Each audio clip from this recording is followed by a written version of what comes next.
Hello दोस्तों, आप सभी को आदिशक्ति एजुकेशन यूट्यूब चैनल में आपका स्वागत है। आज का हमारा टॉपिक है जोन प्लेट। यह जो है मोस्ट आईएमपी टॉपिक है दोस्तों। एग्जाम में यह कई बार पूछा जा चुका है। तो हम जोन प्लेट होता क्या है उसे देखते हैं। तो जोन प्लेट जो होता है यह एक कांच की प्लेट होती है जिस पर कई संकेंद्रित वृत्त खींचे होते हैं। तो इन वृत्तों की जो त्रिज्या होती है वह प्राकृतिक संख्याओं के वर्गमूल के अनुक्रमानुपाती होता है। तो प्राकृतिक संख्या में हम जानते हैं 1 से स्टार्ट होता है। तो यदि हम इस प्रथम वृत्त के लिए इसकी त्रिज्या r मान लेते हैं तो सेकेंड वृत्त के लिए त्रिज्या जो हो जाएगा √2r तथा इसी प्रकार थर्ड वृत्त के लिए हो जाएगा हमारा √3r और इसी तरह से आगे यह चलते जाएगा।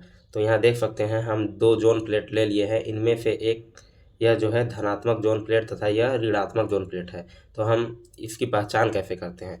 तो जो जोन प्लेट में विषम जोन जो पारदर्शी होता है उसे जो है धनात्मक जोन प्लेट तथा इसे देख सकते हैं इसमें प्रथम जोन प्लेट जो है वह अपारदर्शी होता है। तो यह जो है ऋणात्मक जोन प्लेट कहलाता है। इतना समझ में आ गया दोस्तों आप सभी को। तो वही बताया गया है यदि विषम जोन पारदर्शी तथा सम जोन अपारदर्शी है तो वह धनात्मक जोन प्लेट तथा यदि विषम जोन प्लेट अपारदर्शी तथा सम जोन प्लेट पारदर्शी है तो वह जोन प्लेट जो है ऋणात्मक जोन प्लेट कहलाता है। तो इसकी सिद्धांत को हम देखते हैं। तो सिद्धांत से पहले जो है हम इसकी चित्र को समझते हैं तब सिद्धांत हमें समझ में आ जाएगा। तो यहाँ चित्र में देख सकते हैं एक वर्णी प्रकाश स्रोत की एक बिंदु है जिसमें कई तरंगे उत्पन्न हो रही है, गोलीय तरंगे। तो AB एक कागज तल के लंबवत FO यदि हम एक अभिलंब ले लेते हैं तथा जब इसे आगे बढ़ाते हैं तो हमें एक बिंदु P प्राप्त होती है। तो इस चित्र में देख सकते हैं F और O के मध्य की दूरी U तथा O और P के मध्य की दूरी V है। यदि हम O और M1 के मध्य की त्रिज्या देखें तो R1 तथा O और M2 के मध्य की त्रिज्या R2 तथा इसी तरह M3 और O के मध्य की त्रिज्या R3 होगा। तो जब MN और O के मध्य की त्रिज्या देखेंगे तो हमारा क्या हो जाएगा दोस्तों, RN हो जाएगा। इतना समझ में आ गया दोस्तों यह चित्र। तो इसकी हम सिद्धांत की अब बात करते हैं। तो सिद्धांत में यही बताया गया है कि माना एक वर्णी प्रकाश का बिंदु स्रोत है जिसका तरंगदैर्ध्य क्या है, लैम्डा है, गोलीय तरंगे उत्सर्जित कर रहा है। तो AB एक हम समतल पारदर्शी प्लेट कागज तल के लंबवत लिए थे जिसमें AB पर एक अभिलंब FO लिया गया था जिसे आगे बढ़ाने पर एक बिंदु P प्राप्त होता है जिस पर हमें प्रकाश की तीव्रता ज्ञात करनी है। तो आगे देखते हैं बिंदु O को जो है हम केंद्र मानकर एक त्रिज्या OM बराबर R1 बताया गया था। यहाँ O और M1 के मध्य की दूरी R1 तथा इसी प्रकार OM2 के बीच की दूरी R2 और OMN के मध्य की दूरी हो जाएगा या त्रिज्या हो जाएगा RN लेकर जो है हम एक संकेंद्रित वृत्त खींचते हैं। तो ये जो है इसे हम एक वृत्त की तरह विकल्पना कर सकते हैं SM1P और FM2P। ये जो है एक संकेंद्रित वृत्त हम कल्पना इसे करते हैं। तो जब हम इनके मध्य का अर्धकाल जोन निकालते हैं तो FM1P में जो है FOP माइनस करते हैं, इसी प्रकार जो है M2 में भी FOP माइनस करेंगे तो हमारा जो है द्वितीय अर्धकाल जोन निकल जाएगा। तो आगे देखते हैं दोस्तों SM1P माइनस हो जाएगा FOP। तो इनके मध्य का जो है तरंगदैर्ध्य लैम्डा था किंतु यह जो है अर्धकाल जोन के लिए है इसलिए हमारा λ/2 हो जाएगा। और इसी प्रकार जो है SM2P में भी FOP माइनस करेंगे तो M2 कहाँ था दोस्तों, यहाँ देख सकते हैं M1 से दुगुना दूरी पर है इसलिए यह हो जाएगा 2λ/2 हो जाएगा तथा जब हम M3 के लिए निकालेंगे तो हमारा 3λ/2 हो जाएगा। तो इसी तरह जो है 4 के लिए भी 4λ/2 हो जाएगा। तो हम डायरेक्ट जो है SMNP के लिए निकालते हैं तो हमारा SOP बराबर हो जाएगा, यहाँ 2 था जब दूसरे के लिए निकाल रहे थे, तो हम n के लिए निकाल रहे हैं, तो क्या हो जाएगा हमारा दोस्तों n लेमडा अपॉन 2। इतना सभी को समझ में आ गया होगा। तो इसे जो है हम समीकरण 1 मान लेते हैं। हम बिंदु P के लिए प्रथम वृत्त का क्षेत्रफल जो होता है उसे प्रथम अर्धकाल जोन का क्षेत्रफल करते हैं, तथा जब हम द्वितीय अर्धकाल जोन निकालते हैं तो हम जो है SM2P तथा SM1P के मध्य का जो क्षेत्रफल होता है उसे द्वितीयक अर्धकाल जोन का क्षेत्रफल कहते हैं, और यह वाला जो क्षेत्रफल है यह तृतीयक अर्धकाल जोन का क्षेत्रफल है। तो इसी प्रकार जब हम MN जोन के लिए अर्धकाल जोन का क्षेत्रफल निकालते हैं तो हमारा SMNP में जो है S यहाँ कोई एक बिंदु होगा MN-1P, उनके मध्य का जो क्षेत्रफल होगा वह nवें जोन के लिए अर्धकाल जोन का क्षेत्रफल होगा। तो समझ में आ गया होगा दोस्तों। तो मान लेते हैं हम, माना कि nवें जोन की त्रिज्या, तो nवें जोन की त्रिज्या क्या था, OMN बराबर हो जाएगा हमारा RN। तो समकोण त्रिभुज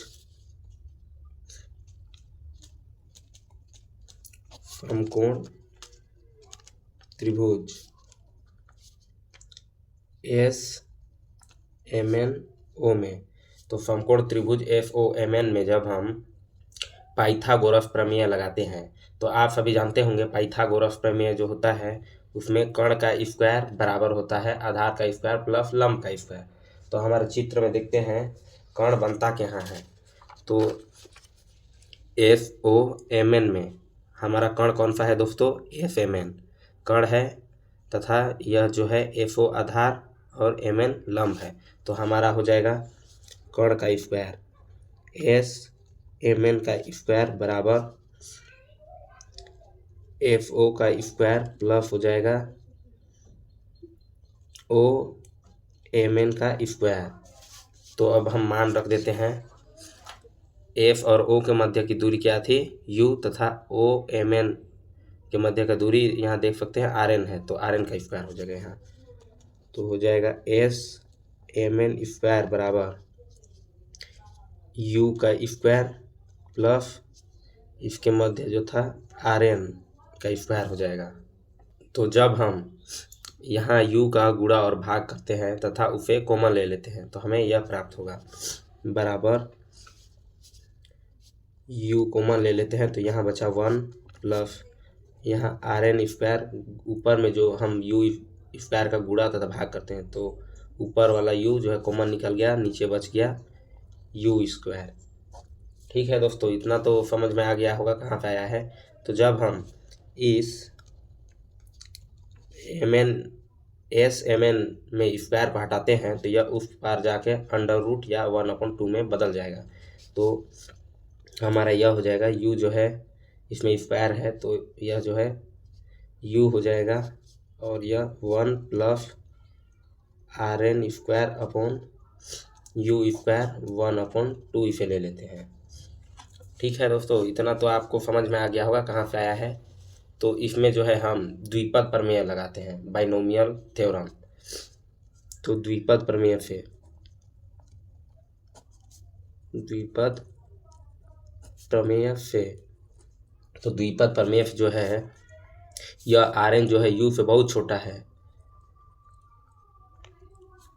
ठीक है दोस्तों, तो जब इसमें द्विपद प्रमेय लगाते हैं तो हमें यह मान प्राप्त होगा, SMN स्क्वायर बराबर हो जाएगा हमारा, यह U हो जाएगा U 1 plus RN square upon 2 सामने आ जाएगा 2U स्क्वायर। तो इसे कोष्ठक हटा देते हैं तो हमारा यह प्राप्त होगा SMN स्क्वायर बराबर यहाँ हो जाएगा U plus RN square upon ये U का इसके साथ भी गुणा होगा तो यहाँ हो जाएगा U अपॉन 2U स्क्वायर। तो यह U और ये U कट जाएगा। ठीक है दोस्तों, इतना तो आ गया समझ में, U और U जो है कट जाएगा तो एक U बच जाएगा। तो एस यहाँ एफ एम एन बराबर एस एम एन, सॉरी यहाँ जो है हम स्क्वायर तो हटा दिए हैं, इसलिए यहाँ जो है स्क्वायर नहीं होगा दोस्तों। तो एस एम एन बराबर हमें प्राप्त हो गया u plus r N square upon 2u। इसे जो है हम समीकरण 2 मान लेते हैं। तो अब इसी प्रकार जो है हम आगे तो समकोण त्रिभुज ओ एम एन पी में जो है त्रिभुज ओ एम एन पी में, तो उसमें भी जब हम पाइथागोरस प्रमेय लगाएंगे तो हमारा जो है त्रिभुज तो दोनों समकोण ही हैं, तो हम इस बिंदु एफ की जगह में जो है पी ले लिए हैं और यू की जगह में दूरी क्या है हमारा वी है। तो डायरेक्ट हम इस समीकरण 2 से हम यह लिख सकते हैं एफ की जगह में पी ले लेते हैं। तो पी एम एन बराबर यू की जगह में हमारा दूरी क्या था वी, तो v plus r N square हो जाएगा और 2v। तो यह समझ में आ गया दोस्तों, ये कुछ नहीं करना है, समीकरण 2 में जो है u की जगह में v ले लेना है और हम त्रिभुज ओ एम एन पी में ले रहे हैं, इसलिए f की जगह में p हो जाएगा। तो इसे जो है हम समीकरण 3 मान लेते हैं। तो जब इस अब एस एम एन पी में, तो हमारा एस एम एन पी की बनता कहाँ है, तो यहाँ त्रिभुज में देख सकते हैं एस एम एन पी, यह जो है एक इन दोनों त्रिभुज को जोड़ देते हैं तो हमें एस एम एन पी प्राप्त हो जाएगा। तो एस एम एन पी बराबर हो जाएगा, तो हमारा समीकरण 2 और 3 में देख सकते हैं, यह समीकरण 2 और 3 को जोड़ देते हैं तो यह होगा u plus r N square upon 2u प्लस हो जाएगा v plus r N square upon 2v। इन दोनों को जो है हम जोड़ देते हैं, u और v को जो है एक जगह ले लेते हैं तथा यहाँ देख सकते हैं आर एन स्क्वायर अपॉन 2 जो है कॉमन निकल सकता है, तो कॉमन निकाल लेते हैं और u और v को एक जगह ले लेते हैं। तो हमें यह प्राप्त होगा u प्लस v को एक साथ तथा यहाँ और यहाँ से जो है कॉमन ले लेते हैं, plus r N square upon 2 common ले लेते हैं, तो यहाँ बचा 1 अपॉन यू तथा यहाँ बच गया 1 अपॉन वी, तो प्लस हो जाएगा 1 अपॉन वी। समझ में आ गया दोस्तों।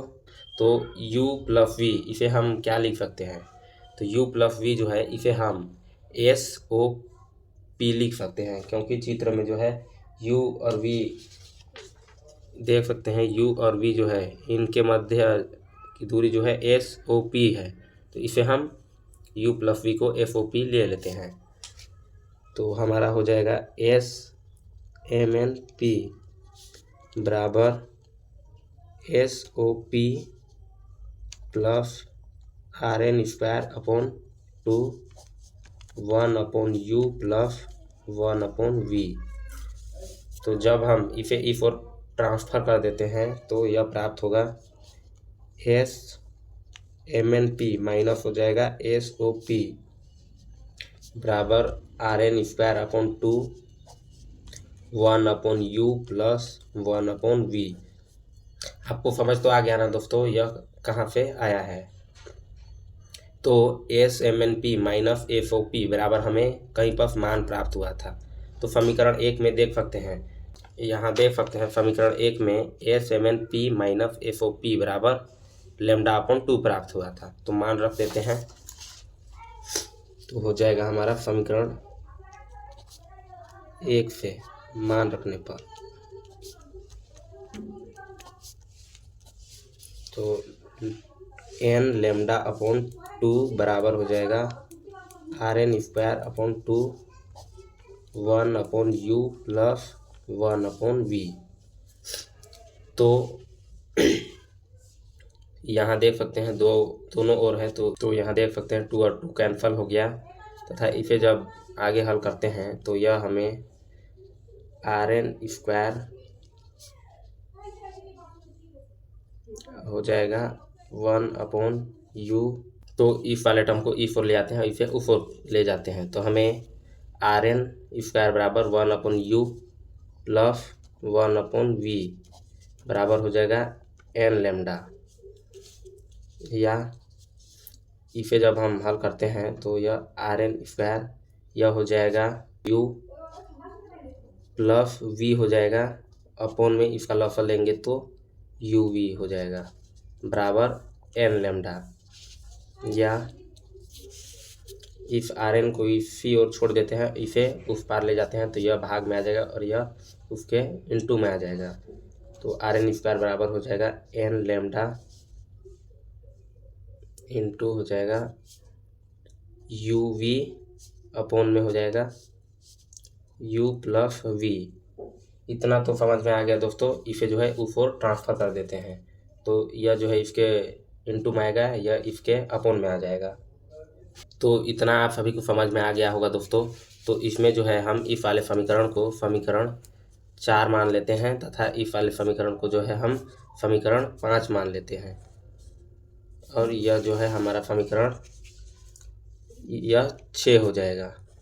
तो यहाँ से जब हम इस आर एन में स्क्वायर को हटाते हैं तो हमें यह आगे टर्म प्राप्त होगा, आर एन बराबर हो जाएगा, यह अंडर रूट में हो जाएगा। तो एन को अलग से अंडर रूट ले लेते हैं तो अंडर रूट एन हो जाएगा, और इन क्योंकि यह एन जो है यह परिवर्ती होता है, इसका एन का मान बदलते रहता है, किंतु यह जो है लेमडा यू वी इन सभी का मान स्थिर रहता है। तो इन सभी को एक जगह अंडर रूट एन इंटू हो जाएगा under root lambda u v upon you plus v. तो ये सभी मान जो है यह परिवर्ती नहीं होते हैं किंतु एन बफ जो है इसका मान परिवर्ती होते रहता है। तो हम इस आर एन को डायरेक्ट प्रोपोर्शनली लिख सकते हैं अंडर रूट एन के। तो इसे हम इस समीकरण के अनुसार यह कह सकते हैं कि वृत्त की जो त्रिज्या होती है वह प्राकृतिक संख्याओं के वर्गमूल के अनुक्रमानुपाती होता है। अतः वृत्तों की त्रिज्याएं प्राकृतिक संख्या के वर्गमूल के अनुक्रमानुपाती होता है।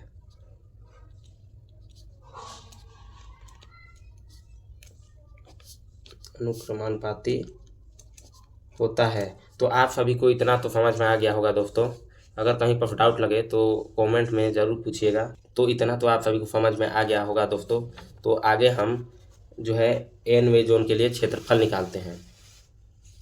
क्या निकालते हैं दोस्तों? एन वे जोन का क्षेत्रफल। तो एन वे जोन का क्षेत्रफल निकालने के लिए हमें क्षेत्रफल निकालते हैं। तो हमारा वृत्त का क्षेत्रफल क्या होता है दोस्तों? पाई आर स्क्वायर। तो हम एन जोन के लिए ले रहे हैं तो उसकी त्रिज्या जो है एन होगा, और उसमें जो है माइनस होगा आर एन माइनस 1। तो वृत्त का क्षेत्रफल हमारा हो जाएगा पाई आर एन स्क्वायर, माइनस कर देंगे इसमें पाई आर एन माइनस 1 का स्क्वायर। तो हमारा जो है एन जोन के लिए क्षेत्रफल निकल जाएगा। आर एन स्क्वायर का मान हमें कहीं पर प्राप्त हुआ था, तो यहाँ देख सकते हैं समीकरण 6 में जो है आर एन का मान हमें प्राप्त हुआ है एन लेमडा इंटू जो है u v upon you plus v. तो मान रख देते हैं। तो पाई बराबर हो जाएगा pi n lambda into u v upon हो जाएगा यू प्लस वी। इस एन को जो है हम बाहर ले लेते हैं क्योंकि यह जो है परिवर्ती रहता है, तो यह एन हो जाएगा, माइनस होगा पाई, इसका मान भी जो है हमें लेमडा यू वी अपॉन हो जाएगा यू प्लस वी। एन को जो है हम बाहर ले लिए हैं, तो और हमारा एन का मान जो है यहाँ एन माइनस 1 था, तो ये हो जाएगा एन माइनस 1। ठीक है दोस्तों, इतना तो समझ में आ गया। तो जब इसे हम हल करते हैं तो यहाँ से जो है हम लेमडा यू वी देख सकते हैं दोनों ओर है, तो हम लेमडा यू वी को जो है कॉमन ले लेते हैं। तो हमारा हो जाएगा pi lambda u v upon you plus v common ले लेते हैं, तो यहाँ हमें प्राप्त होगा एन, ये हो जाएगा माइनस, यहाँ माइनस है इसलिए माइनस एन, ये माइनस और ये माइनस प्लस हो जाएगा 1, या इसे आगे हल करते हैं तो pi lambda u v upon you plus v, तो यह एन और ये एन कट जाएगा, तो ये एन कट जाएगा, तो यहाँ बचेगा 1, तो 1 का इसके साथ गुणा करेंगे तो हमें pi lambda u v upon you plus v प्राप्त होगा। तो यहाँ देख सकते हैं इस समीकरण जो है 7 में हमें कहीं पर एन नहीं दिखाई दे रहा है, अर्थात जो है वृत्तों की जो त्रिज्या होती है या नहीं होगा, यह जो है बराबर होगा।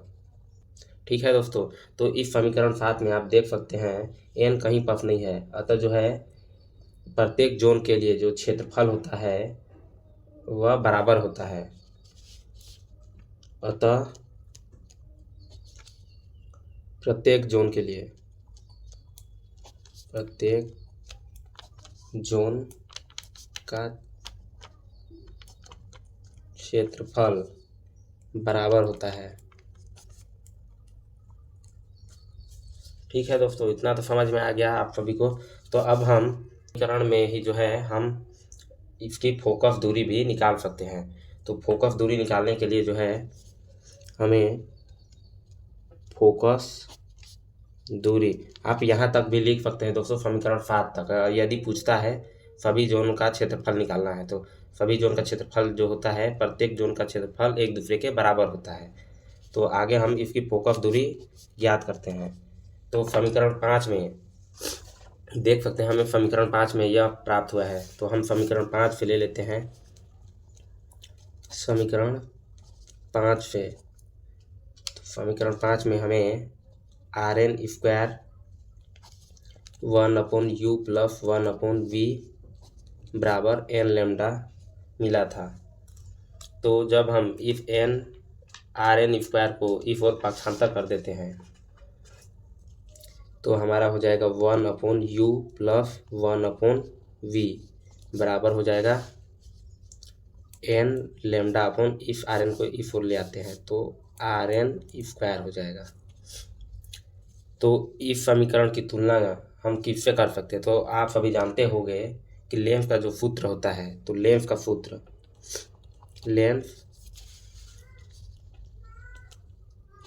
से तो लेंस सूत्र का फॉर्मूला होता है 1 upon you plus 1 upon we बराबर होता है 1 अपॉन एफ। यह सभी आप 11th में पढ़े होंगे। तो इस समीकरण और इसे देख सकते हैं आप सभी, दोनों जो है एक दूसरे से मैच खा रहा है। तो हमारा एफ की जगह में क्या है, N lambda upon R N square, तो जो है यह 1 अपॉन एफ में है। तो हम एफ का मान ज्ञात कर सकते हैं इस समीकरण से। तो हमारा हो जाएगा एफ बराबर, इन दोनों की तुलना करते हैं तो एफ बराबर जो है ये हो जाएगा are N square upon N lambda, क्योंकि एफ जो है 1 अपॉन में है इसलिए नीचे वाला भाग ऊपर आ जाएगा और ऊपर वाला जो है नीचे आ जाएगा, इसलिए एफ बराबर फोकस दूरी R N square upon N lambda हमें प्राप्त होगा। तो यह जो है फोकस दूरी के लिए लेंस का सूत्र हो जाएगा। लेंस की सूत्र की सहायता से हम जोन प्लेट की फोकस दूरी ज्ञात कर सकते हैं। तो यह जो है अभिष्ट व्यंजक है दोस्तों। वीडियो यदि आपको अच्छा लगे तो लाइक एवं सब्सक्राइब जरूर करें।